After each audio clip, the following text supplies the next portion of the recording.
Pasukan Rusia terus mendapatkan serangan bertubi-tubi dari tentara Ukraina di sejumlah medan pertempuran. Kondisi ini membuat kerugian besar dari pihak Rusia, mulai dari tentara hingga kendaraan tempurnya.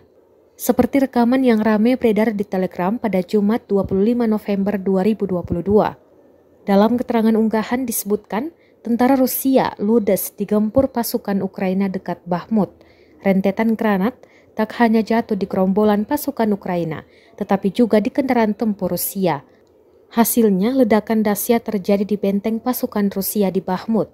Hingga saat ini, pasukan Ukraina mulai aktif mengusir Rusia dari wilayahnya. Dan diketahui ribuan tentara Rusia telah meninggalkan posisi mereka dan persediaan amunisi serta peralatan yang sangat besar.